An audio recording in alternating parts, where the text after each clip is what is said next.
Pro Audio Secrets, a show that helps you to find your own voice in sound.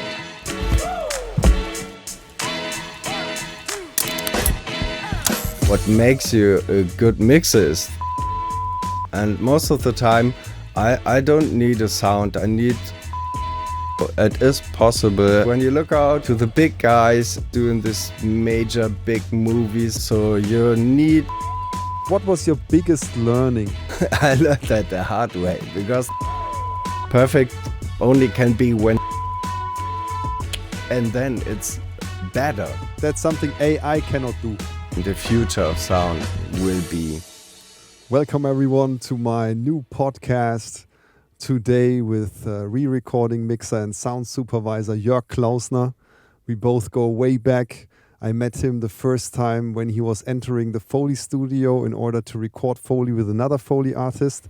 It was the studio I designed back then, and he was the first person to walk into the room and just had a 2-minute introduction to the whole setup and then used the studio as it was his own. So welcome, Jörg Klausner. Hello.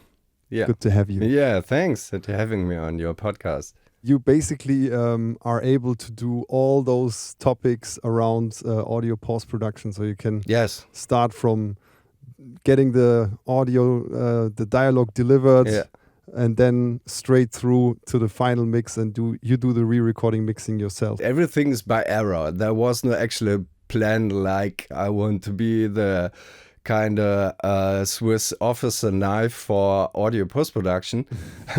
Basically, my background is music. I came from producing music, and most of the time I was a front of house mixer, like with bands on tour and mixing them. And by error, I got an offer to work for a small soap opera back in the days, and this was my entry into TV and movie audio post production. If you like to know, there's also interesting story, because I was of course. was always into sound. And obviously, everybody would say, okay, do you do something with music, or you do something with whatever audio techniques? But my first 20 years, I didn't got to the point to realize this is a real job. I started DJing as I was, I think, 10 back in the 80s. Like I mixed. That's pretty early. Yeah, quite early. It was rap music, Public Enemy, Two Live Crew, Eazy-E. This was the kind of sound. I dropped. And in the end of the 80s. So that's why the T-shirt, Run DMC. Yeah, all right, is still a big fan. Yeah, I can relate. Yeah. I'm also into hip hop since the late 90s. Yeah, nice. In the end of the 80s or beginning of the 90s, there was techno coming up, and I swapped from rap music or hip hop music to electronic music, because it was kind of my punk rock. Most of my friends and other people and the grown-ups, they say, this is not music, this is noise. And I was really curious to find out more. And then after a few years, I became a professional DJ and made some money playing music in the clubs. But after a few years, I thought, I'm not sure, maybe techno and house is gone in a few years. And I was really struggling, because some parts of the scene wasn't really me, and I didn't feel to support that. And I was sitting in a bar with a friend, and I said, I don't know what to do. It was around 20 or something, 21. And he said, why don't you do something with audio technique? And I realized, man, this is a job, audio technique, right? And then, it was totally clear after I had a visit with my father at a private audio school that I want to do this. There was an ADT, big frame, 56 channels, and VCA controlled mixing, desking was like, whoa, rock and roll, this is my thing. And yeah, this is my little story. There it began. But in first place, it was about music production, wasn't film. Yeah, as it is with many of us, right? Yeah. So many sound engineers come from music, including me. Yeah, right. And so you started your career as an engineer then in live production as a front of house mixer. Yeah, I was young. After I graduated and finished at audio school, I went to Greece and lived there for a year and did for Robinson as a holiday club. I did there a sound and light technique. I was a sound and light technician.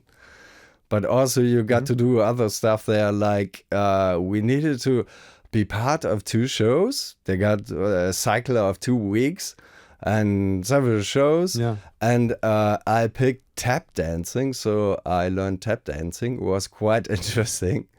And was a sketch show. And what's the other one? And for all the other shows, I was the guy doing, the placing the microports and mixing. They are sometimes singing or telling stuff or acting or whatever. And I did light and sound there. And back in Germany after 1 season, I started doing more of that live stuff. There had been, I'm grateful, companies, they're looking for young people to do that. And it was very fast that I'm mixing bands and being with bands on tour. It was very interesting and I had a real, good learning curve, how to, install the live PA system and make it sound and all the problems you have, most of the time feedbacks and to eliminate them. So we have basically almost a similar story. So I didn't join the Robinson Club thing, but I had a recent vacation there with my family, so I know what you're talking about.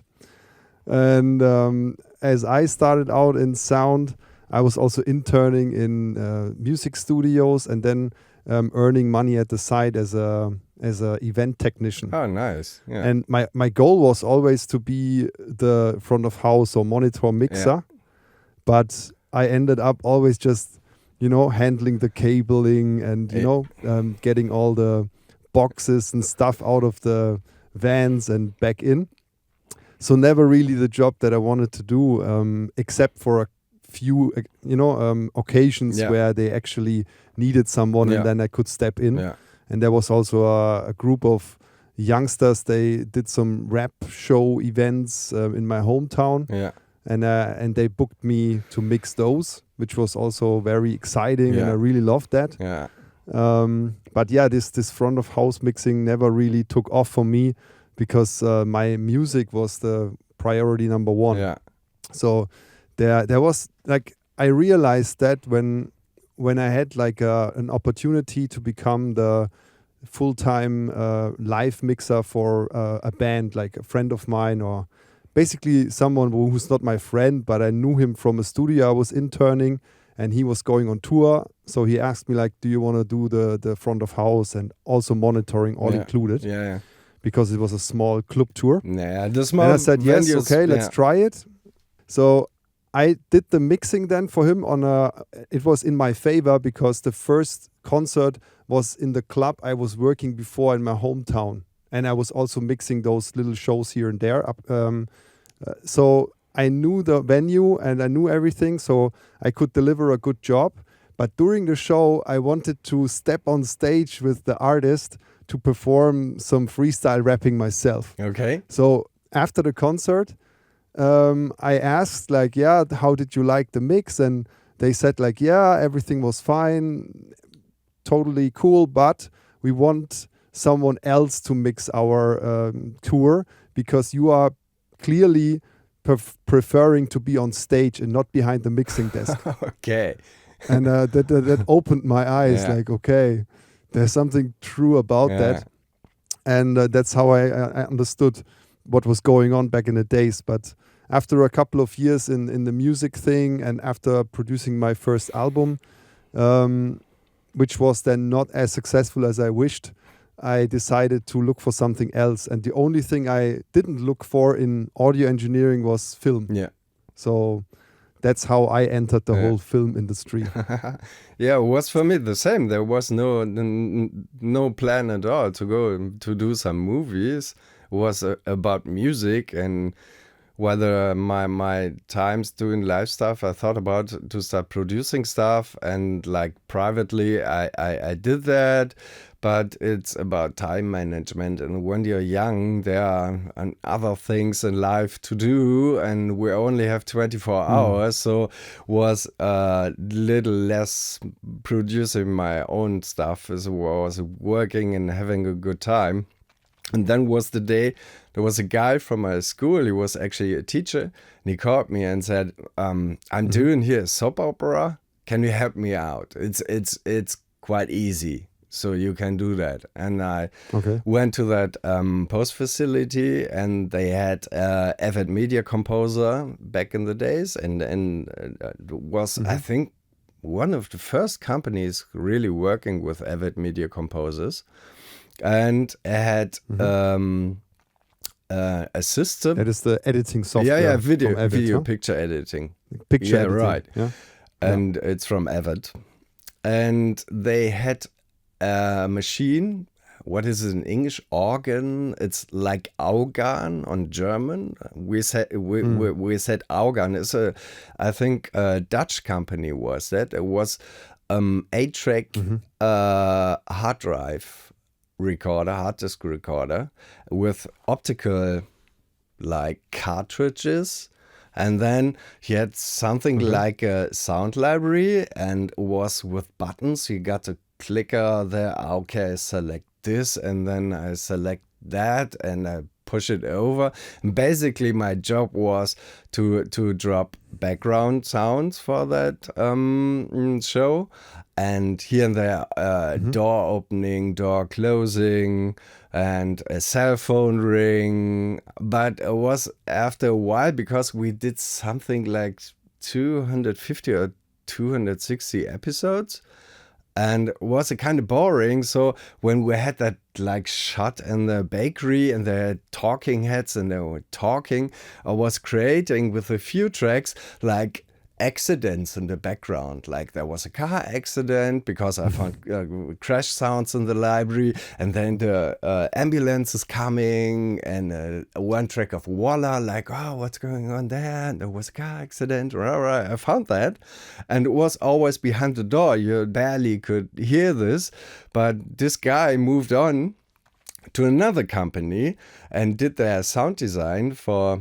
I don't know, a year or whatever. And then he called me and he said, you got to come over because I need you again. You need to do sound design. I realized you're good with the sounds. You like to create some soundscapes. It's okay, I need you here. And it was Action Concept. And this is one of the biggest European film companies back in the days, because we had something like 600 employees, like, fixed employees. And a complete post-production, visuals, and the editing department and sound department. We shot on film, so you had the whole telescene thingy going on. Telescene means you shoot on film, then you grab that material and convert it to a digibeta tape, and then to broadcast it on TV. And I thought, okay, why not? And I asked him, what's that? I'm still freelance? No, it's you're going to be employed, and it's a fixed job, and come over. And I saw that, and then I realized, okay, what they're doing. Oh, it's an action TV show? So I'm supposed to do the shootouts, explosions, and car crashes and everything? Yeah, and there you go. That was my job for 6 years. Okay, cool. And nowadays you are working as a freelancer? Yes. Or are you also employed again? No. I'm a freelancer since, I think, next year is 20 years. I'm a freelancer again. So why did you choose to be a freelancer? One thing is, I learned in that company. It was a really great time, and I learned so much stuff, and I'm still grateful for all the opportunities they gave me.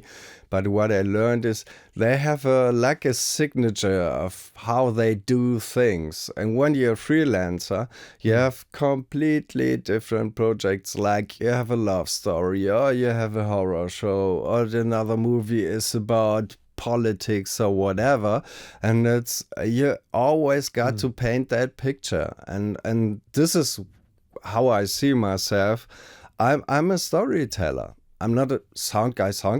I want to tell the story. I want the transportation of the core story is always possible to help with the sound, and sometimes the sound completely takes over. So this is what I was thinking about back in the days. You need to go out in the world and find different projects than stories about explosions and gun shoots and car chases, because I did that every day for 6 years, and I needed a love story or whatever. And so this was my motivation.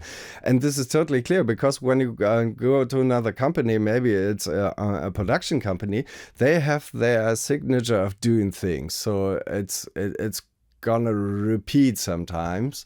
And I was aware of that and thought, okay, I feel fine as a freelancer because I know what I'm doing and I'm very organized. I don't need that somebody tells me, you got to wake up and go there.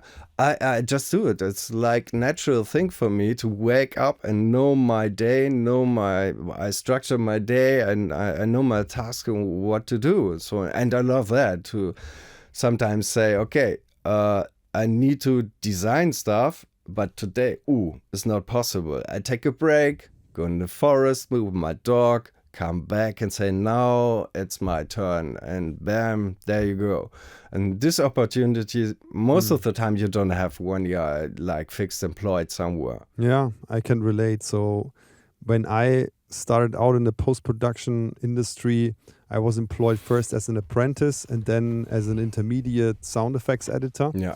And this took almost like 10 years. Yeah. So in those 10 years, I evolved in all the different fields in post-production sound, basically same as you. But now, after then again working 4 years full-time for Ubisoft, I'm now finally a freelancer myself. And the things you just described are totally true for me as well now. Yeah. And I believe I needed those 10, 15 years to become that. Yeah. I was basically freelancing in my very early years. You know, I quit school when I was 18 and then started my first recording studio, and then we made music and I was recording everyone and mixing them and editing all the stuff.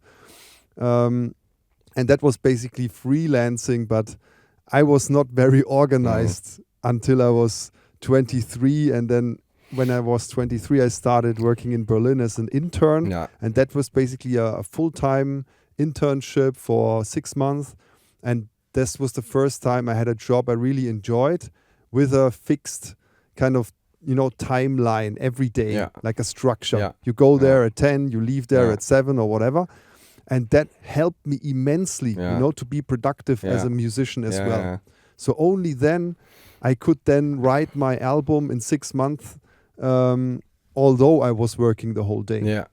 And this was kind of something I realized, and that's why I also wanted to be employed, and I enjoyed my time all the 15 years, and I profited so much from that. Yeah. Now, I kind of knew, like already a year or two ago, that if I go freelance now, I can handle it. Yeah. Because now I have all the knowledge and also the quality of handling teams or working with others. Yeah. So now I can exactly do the things you mentioned. When I'm not feeling that I want to do this now, I just take a walk or I try to establish routines that are really 100% true for me, so I can schedule them like I want. So I go in the morning for sports, and then I start my day at 10. So these things are very cool. And I have one question for you. For younger people that are starting out in the industry and want to become a post-production sound person, what advice do you have for them? How to get started? What are the first steps everyone should think of? Wow, this is a really tough question. Normally I would say find someone or find a company where you can like go there and help them somehow.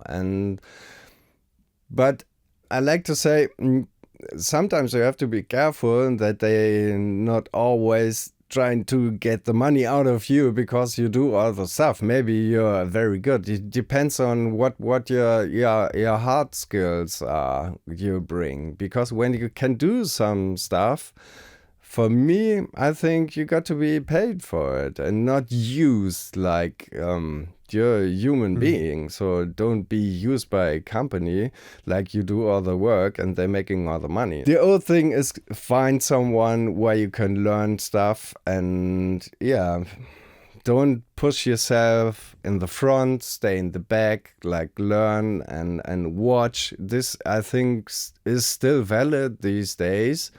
Because they like to or they don't like to pay you at a certain point. You have to realize when you bring something to the company, you need to talk about that to the people and say, come on guys, you gotta pay me for that. Yeah, I mean, on the one hand, it's a great opportunity to intern or to look someone over the shoulder who's very experienced. On the other hand, it's almost not possible anymore. You have to pay your stuff on the other end.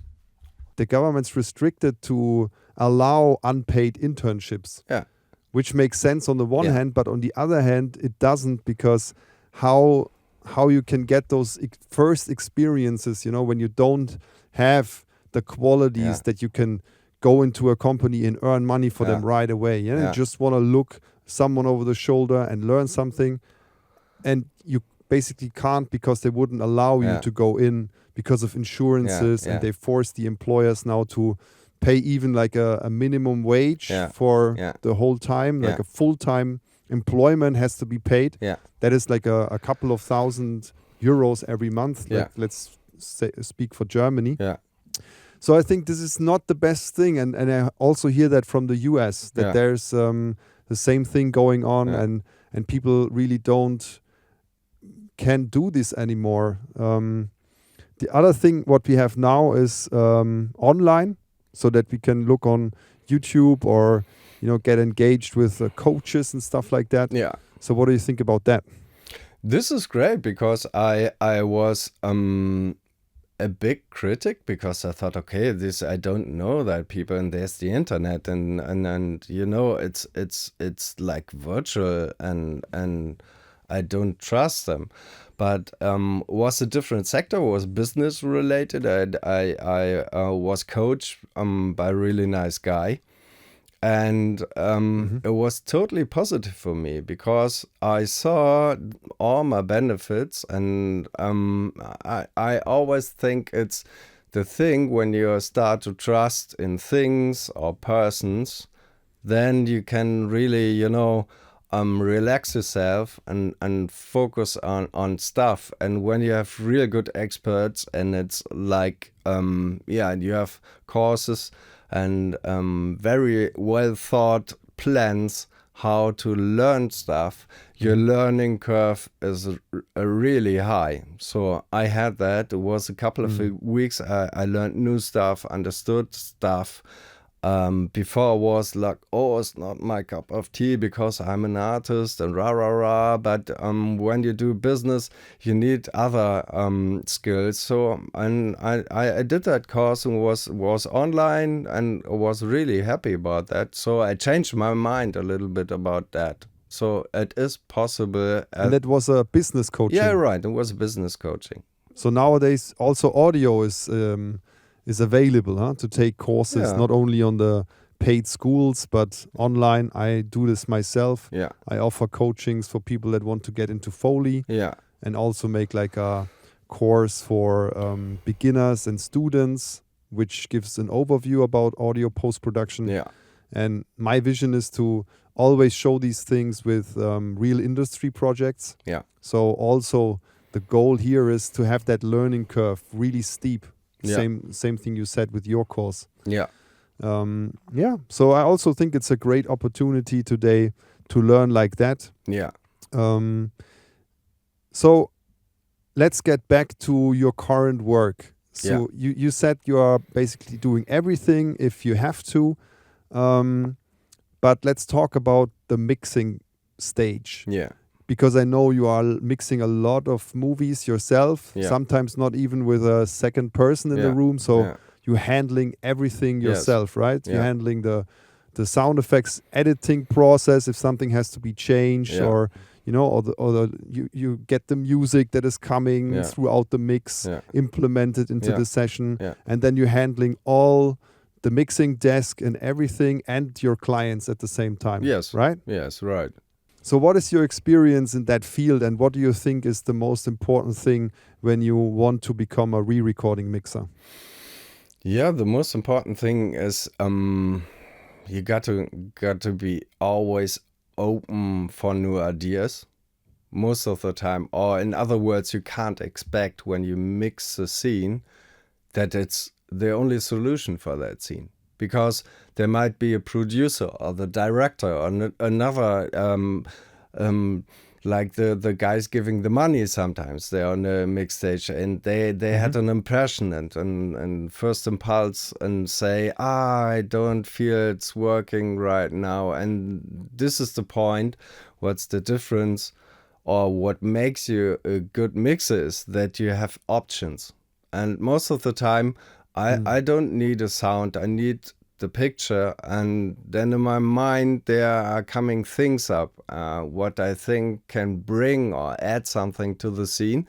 And most of the time when I'm mixing stuff, I'm thinking about, okay, the other way would be like this. So go down more music, bring more effects, or sometimes pull out all audio and just music, or mix a break, whatever thingy. You need that options, and I think they come by experience and to be open to new ideas and to people. You got to love to work with people, and so the social skills are very, very important, because when you look out to the big guys, they're always doing this major big movies. They're so nice people, and this is the point. Nobody wants to come and to mix with you when you're not making in a good atmosphere. This is a thing. I'm still working on it, because I have my bad day and I wake up and not in the best mood, but they paid for everything. So you need sometimes to pull yourself back and to be something like an antenna and to check out what is the vibe here and what can I do to make it better. I had situations where it been close to very aggressive, and then you need like a politician to moderate the scene and get the people back in the boat and back on track. But for me is one of the interesting parts of it, because the sound work is basically the same. Okay, it's another story, but the tasks, what you're doing, like when you're working on a dialogue, you got to figure out how to repair that audio to have it like that you can understand everything clearly, and to know what's not important, what is important. This is repeating each project when you do. So you have like a learning curve there. Yeah. But at a certain time, you're like familiar with the stuff, and you don't have to think about it anymore, right? And I'm talking about me, because I'm doing that for a long time. So then I can say I'm like shifting from that. Yeah, I'm that nerd, and check out my plugin, and now it sounds to more, bringing all the loose ends together and to have something like a good time on stage, that people, when they go through that door, they say, this was nice, was a good time, we had so much stress producing, and now it comes together and it's nice, we love it. So what is the most important social skill that you need as a re-recording mixer at the stage? Listen. And that's funny, isn't it? You got to listen to the people and to, give them space that they don't have the feeling this is a stupid question or this is a stupid idea.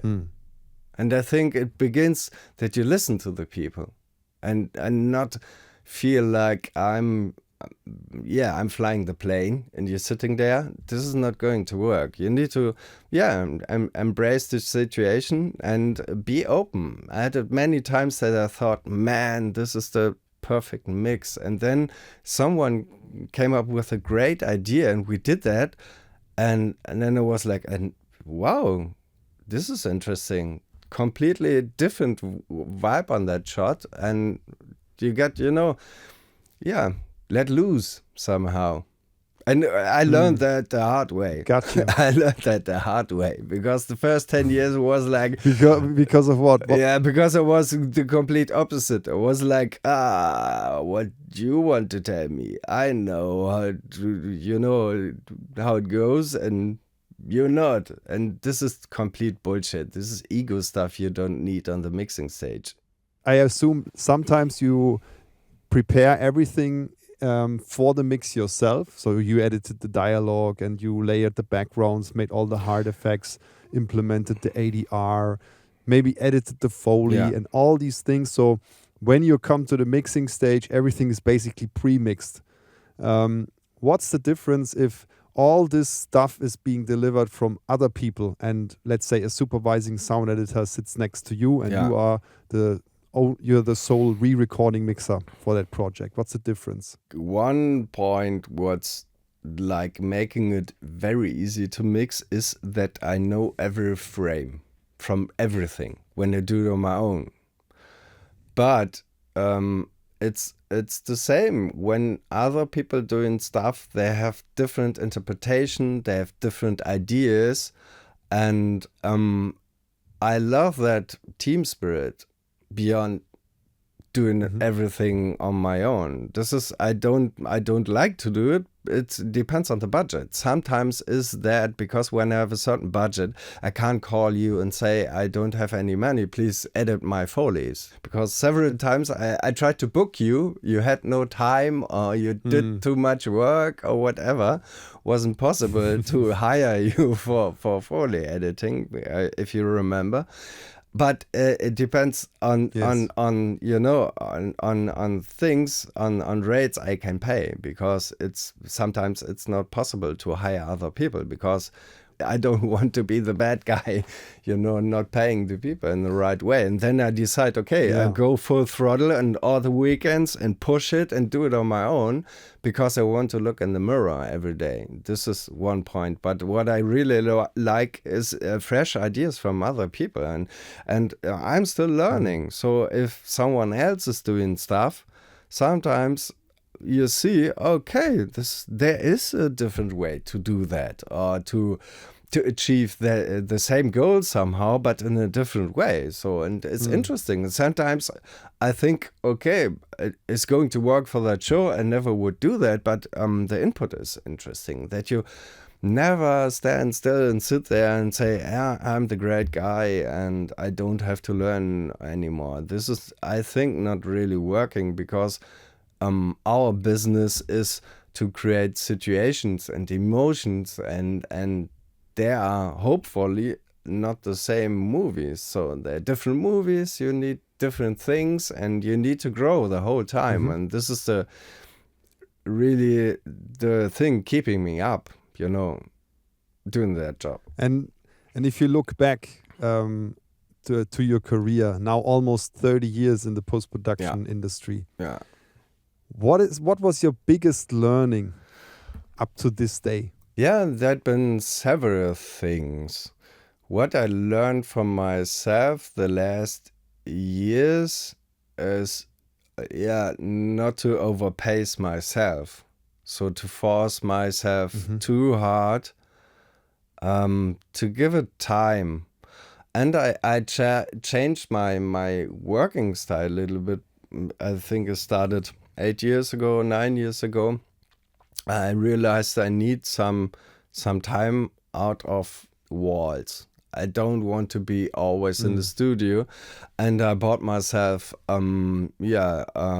recording gear. What I really like is because it's like, like a virus. I'm always running with open ears through the world and listening to stuff. And there's a fun story about the last project. There's a automatic door, and I'm living in Berlin at Europa Center. I'd been with my wife, and she said, let's go there. I found something. We need to buy that. And was like, okay, interesting. We're going for shopping. Yeah, nice. There was that automatic door, like screaming. Yeah, and 1 hour later, I was back on my own recording that door because it was totally clear. I need that in my sound archive. And there are several things like that. I love it to, focus on how to make things better and judge my own stuff and make it better and find out what's the problem, what's the issue, what you can like make better on your gear or so. And I had a Sound Devices MixPre 6 recorder. And I realized, okay, most of the time I don't need that many channels, and it's fucking heavy, man. So, and I bought the Zoom F3, this like nothing, and I have it like sticked on my windshield, and it's like a pocket recorder, but very professional. It depends on the microphones you use. These things are always on my mind to make things better, but what I started, don't overpace it. It can be a terrorist because you feel it's not good enough. You need to be better. And you have to find the right balance. And this is, I think, last decade was the strongest learning curve to realize, be patient, take your time, do it over and over and over again, and it will grow on its own because, it's like a mantra. And it's getting better on its own. Yeah. And you can't force it from one to another day. It needs time. When I was a sound effects editor, like 10 years ago, I was only using sound library assets for my design. Yeah. And I layered everything. And I was very good at that. Yeah. I didn't need too much processing on it. And maybe that's also a lost art. That's something an audio director, a very senior audio director from Canada told me. That many young sound designers nowadays don't know how to do that anymore. Yeah. For me, that is basically unimaginable because that's still my approach. But now, as I'm a Foley artist for more than 7 years, full time, going back to sound effects editing, I would always have my little corner in the back of my edit suite and record my own sounds all the time before I even go to the library. Yeah. I would try and record as much as possible, and of course, including field recording. Yeah. And that is something I realized over the years, and that's also part of my mission nowadays. Yeah. That I want to enable people to do that more and more. Yeah. And so many people cannot afford a professional Foley artist with a stage and a mixer for their project. So, if they can change from using a MIDI keyboard with sound effects to recording that in their home studio or edit suite themselves, that is already a big step forward for media in general. Definitely. I really want to go for that and enable people and make this happen.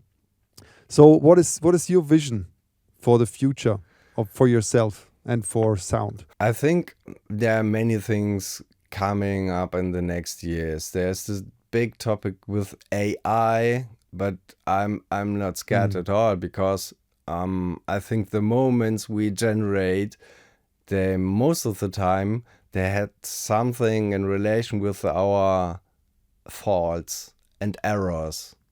And you can't program error. What do you mean by that? Yeah, that maybe you do something like you have a rice cooker or whatever thing in kitchen equipment, and is close to break and not working properly, And then you realize, wow, this is a great sound. And then maybe you got the experience like I did in the last years to use like contact mics or whatever to have a certain sound out of that. And maybe this is the next spaceship sound you need, or whatever pulse generator thingy in your movie. So you're saying that's something AI cannot do? You can do. I know that. Do I understand it correctly? Yeah, no, you can do that. Everybody can do it. It's just a moment. No, I mean, that's something AI cannot do. What you just described. That's what you mean. Because I'm quite sure, because it's databases and informations from things. Judge it as this is a good, so we put it in. They don't bring in the faults and the mistakes. And most of the time in creative work, is it music or art or whatever, is the moments and the mistakes and the faults make it so special. So there I'm a strong believer.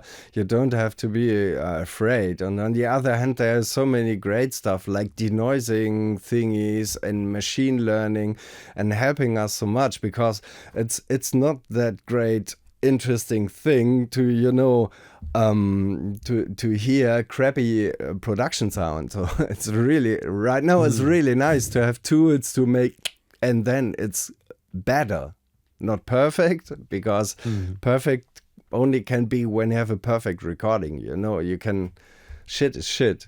It's maybe afterwards is golden shit. And again, what's perfect? Yeah, and again, what's perfect. But you know what I mean. When you have a nothing is perfect. No, but when you have a really good Foley artist and a real like super duper experienced Foley mixer, in that combination you bring out gold. Like and you know that you're doing that stuff. Sometimes you put two things together and you never put together, and then you have a certain sound. You think, whoa, I never realized. Okay, I take this umbrella and that shoe and I knock it here on the box because of the resonance, and wow, what's that? It's kind of whatever, elephant kick. You need it for something. Elephant with dragon wings. Kick. What do you think? Like you mean with AI? Yeah. Because it's a really tough question and a good one too. What do you think the future of sound will be? More opportunities? Like that it's not so super special, that more people can enjoy doing what we do and making some money out of it? Basically, I don't know that, but I'm sure that people that know that they want to do it, they can do it more easily than what we were up to back in the days. Because the access to information is a lot higher. And now with the internet and social media, everyone can promote themselves on a big scale, and making use of that is such a great opportunity for everyone who is willing to do that. Yeah. So I think the opportunities, they are there. There's so much media going on, and the more clever ideas you have, the more stuff you can do these days. Yeah. It's not about only that stuff that we do, like recording sounds or layering or editing for films. You can do so many great things now, developing apps, developing whatever tool digitally or service, that enables maybe others to do their work quicker. I just bought an app for syncing the offset of the Pro Tools with the TV. We had this tool, Sync Check, the physical tool. Yeah, I have it too. Back in my... I have it. I have the gray box. I wanted to buy it. I have it still here. There are not many of those items. You can see that when you have it in your hand. Like they're like almost each one is built custom. So that was also the price range for that thing. But now with this app that is also calculating the offset of your phone first and then measures the picture correctly, that is a revolution for everyone that is working like us, So 44 euros for that tool is just a game changer. Yeah, we all can't predict what's going on in the future, but we need to make it in a in a good way and not this fighting for stuff. I think this will be the future for our sound community. Yeah, and to do it more together, not like I learned like 30 years ago when I was as a young sound designer with a re-recording mixer. He was like, my secret sauce is here and I don't show it to you. And years later, and I had some people, and I learned them how to edit sound or do sound design or manipulate sound effects or whatever.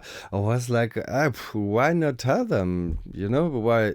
Because this is my past. They're coming new stuff. I do new stuff. But I can tell them the old stuff, and maybe they see our good ideas and they alter it in a different way and have different goals with it, and I love that. What I hate is this competitive fight against each other shit. We had that like 1,000 years. Come on, stop it. I think also the times of gatekeeping are over. Yeah, true that. And true that. the age of sharing, is here. Yeah.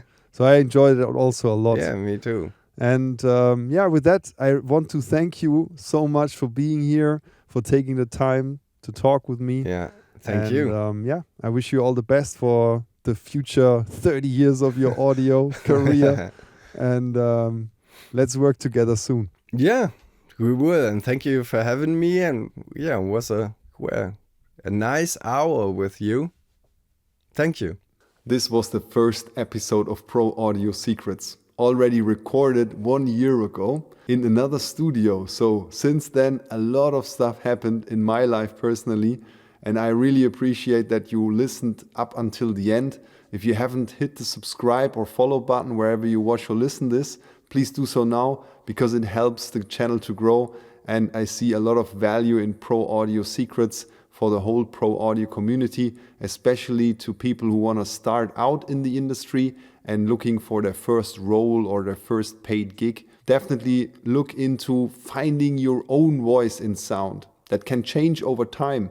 But look at what it is now and then take a step towards that and try to elevate this thing that you have within you and get the sound out of yourself, your unique sound. That is something you need to find in order to succeed in pro audio, especially these days. And again, this can change over time, but you have to start looking within yourself what's really the thing that you can provide for the world in terms of your sound, okay? If you're looking for more advice like that, please feel free to reach out to me via DM on Instagram, comment the word industry, and then you can book a free mentorship call with me. We're also building Pro Audio Academy up from the ground right now, and you can join that as a beta tester, or later on, once it's rolled out, you can just come in and learn with us. Thanks for watching. Maybe watch another one now or later. See you then. Thanks. Peace, the Foley teacher.